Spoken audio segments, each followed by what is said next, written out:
Yvette Rodalec et Marie-Josée Trébol, vous faites partie de l'association Femmes tout court qui interroge sur la condition et les droits des femmes, tout ça à travers des courts-métrages. Et c'est à vous qu'on a confié la soirée d'ouverture du Macorlan à Brest ce jeudi 2 octobre. Vous y proposez...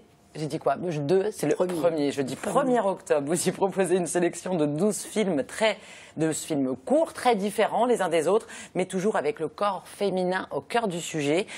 Alors, est-ce qu'aujourd'hui, je voulais savoir pourquoi vous aviez choisi le corps féminin, mais est-ce qu'aujourd'hui, plus que jamais, le corps féminin représente un peu à lui tout seul les paradoxes de la société, coincé entre le besoin d'émancipation et en même temps la soumission à des normes? Yvette, est-ce que oui, je crois que vous posez bien la question. Je crois que le corps féminin, d'abord, la femme est souvent assignée à son corps et à son sexe. Hein. Et d'autre part, je crois que les femmes ont souvent à répondre à une certaine image construite à travers des stéréotypes, des clichés, et une image qu'elles finissent par habiter aussi.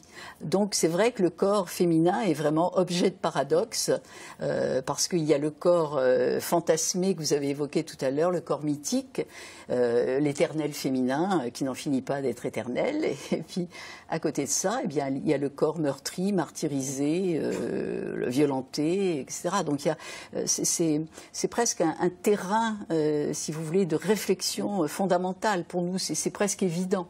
Alors en parlant du corps...